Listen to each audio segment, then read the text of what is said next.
The knock came at 2:17 a.m., soft at first, like the night itself had made a mistake. Daniel froze at the kitchen sink, the mug in his hand trembling as the sound came again, 3 careful taps, polite, almost apologetic. His house had been quiet for years at night, the kind of quiet that grows heavy after loss. He lived on the edge of town where streetlights flickered and neighbors kept to themselves. No one knocked on doors at this hour unless something was wrong. Daniel glanced down the hallway toward his daughter's room, listening for movement. Emma slept lightly these days. He set the mug down and wiped his hands on his jeans, his heart already beating faster than it should have for a man who'd promised himself never to be afraid again. If this story touches your heart at any moment, remember to like the video and subscribe to the channel, because sometimes the smallest acts of kindness deserve to be shared with the world.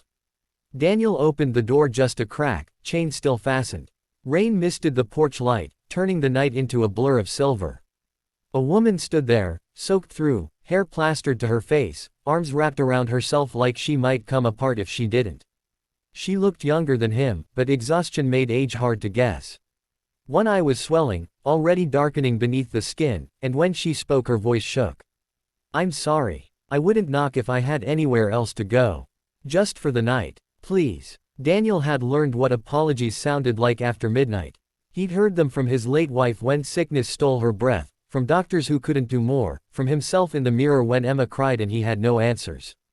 His instinct was to protect his child, his small fragile life, but another instinct rose with it, older and stubborn, the one that remembered what it was like to stand in the rain with nowhere to go. He studied the street behind her. Empty. Quiet. Too quiet. "What's your name?" he asked. "Mara," she said quickly, like she'd practiced saying it. "I won't cause trouble. I just need somewhere safe until morning." Daniel hesitated. Safety had become a word with edges. He looked again toward Emma's room. Then he unhooked the chain and opened the door wider. "Just for the night," he said. "And we keep it quiet." Mara nodded so hard it was almost painful to watch. "Thank you," she whispered, like a prayer. Inside, the house smelled faintly of soap and old books. Daniel handed her a towel and pointed to the bathroom. "You can clean up," he said. "I'll make some tea." He didn't ask questions yet. He knew better than that. People who ran at night carried stories that came out only when they were ready, and sometimes not even then. While the kettle warmed, Daniel checked on Emma.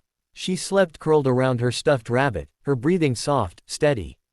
He brushed a strand of hair from her forehead and felt the familiar ache in his chest, the one that came with being both mother and father now. When he returned to the kitchen, Mara sat at the table, wrapped in the towel, hands trembling around a mug. Up close, Daniel saw more than bruises. There was fear etched deep into her posture, the kind that didn't fade with warmth. "You can take the couch," he said. "There are blankets." "Thank you," she said again, eyes glossy.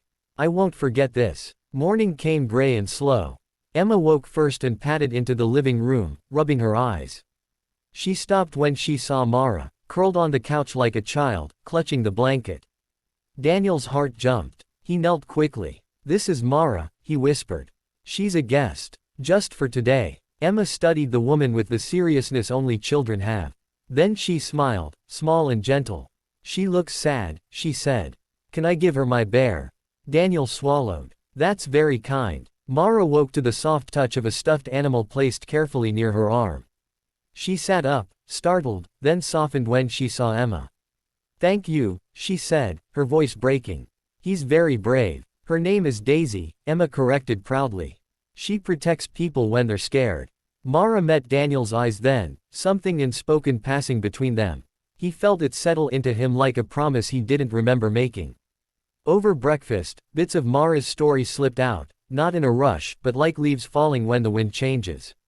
She'd left in the night because staying meant disappearing piece by piece. She said the word, him, without names, but Daniel understood. He'd seen that kind of shadow before. When Emma left for school, Daniel offered to walk Mara to the bus stop. She hesitated, then shook her head.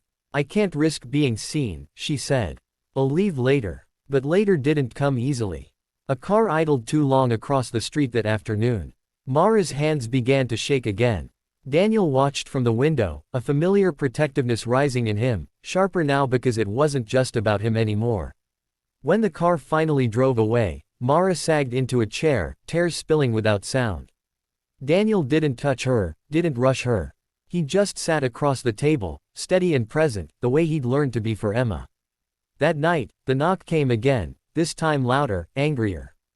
Daniel felt his blood run cold. He motioned Mara back, then stepped onto the porch, closing the door behind him. A man stood there, eyes hard, jaw tight. "I'm looking for someone," he said. "She's my wife." Daniel met his gaze. He saw the threat coiled beneath the words. "No one like that here," he said calmly. The man leaned closer. "Don't lie to me." Daniel thought of Emma asleep down the hall. He thought of the towel in the kitchen, the bear on the couch. He stood firm. "You need to leave." For a moment, Daniel wasn't sure if he'd made a terrible mistake. Then the man scoffed, muttered something under his breath, and walked back to his car. Daniel didn't breathe until the engine faded. Mara collapsed when he came back inside. "I'm so sorry," she sobbed.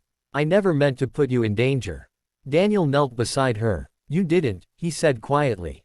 "Sometimes doing the right thing feels dangerous. That doesn't make it wrong."